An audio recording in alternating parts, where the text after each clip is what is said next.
Welcome to ESI Africa Insights. For this episode, I'm speaking with Vally Padayachee, who is an energy expert in South Africa. Welcome, Vally. Thank you very much, Nicolette, for this invitation, and I'm glad to be back. It's always good to have you in the studio. So let's talk a bit about the South African market and liberalizing the energy sector. What do you consider to be the conditions for a successful market delivery? Well, I think the market participants, in the main, I would say the utilities, that's ESCOM and the municipalities, have to be capable to play in that market, right? At the moment, I think it's common knowledge that both ESCOM and the municipalities are experiencing significant challenges. And that's revenue challenges, infrastructure challenges, etc. So, and those are key ingredients to having an efficient and effective market. So that's one aspect. Then you've got to have let's call it the end-use customers that play in this market to be also capable of leveraging the advantages in the market. Now, currently and ironically, we're trying to create a market in a situation where it's a crisis situation. So a market is a total new concept in the energy field, and yet we're having a crisis situation in the so it's exacerbating the effective rollout of the market. Okay, and so that's another significant challenge, and I think the economy is down, significantly down, exacerbated by the high levels of load shedding.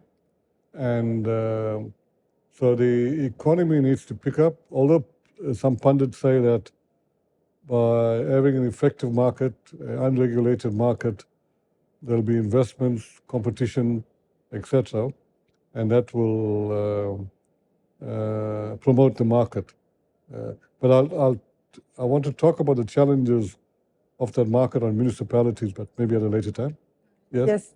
So we definitely need to touch on the Electricity Regulations Amendment Bill. Yes. And in terms of the municipalities delivering electricity, and in this context, the energy market changing, what is it that the municipalities really need to focus on?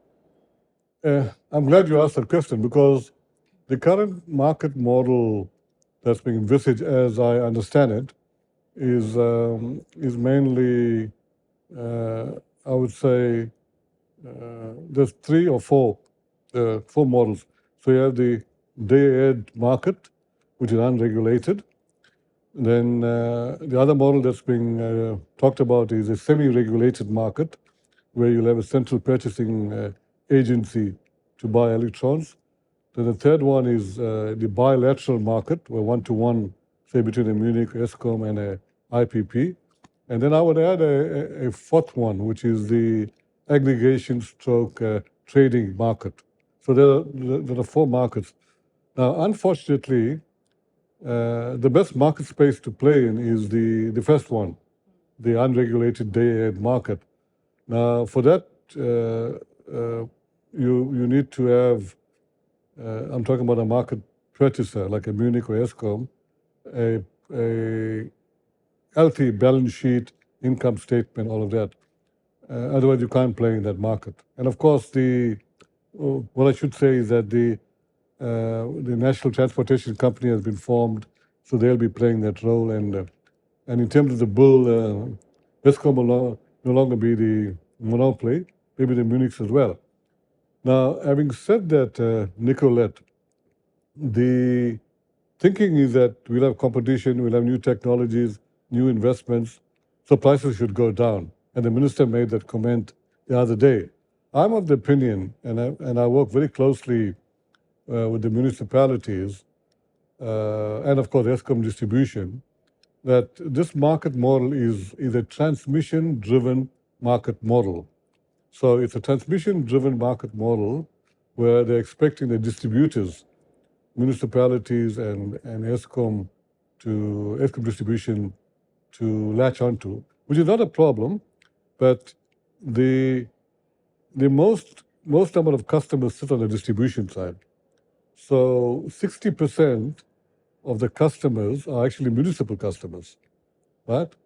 40% are ESCOM customers, albeit they also have big customers. And the municipalities are ESCOM's biggest customer by sales, 47%.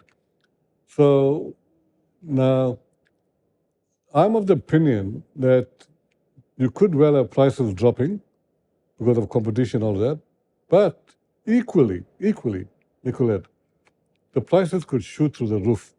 So we could get a situation like California and Australia.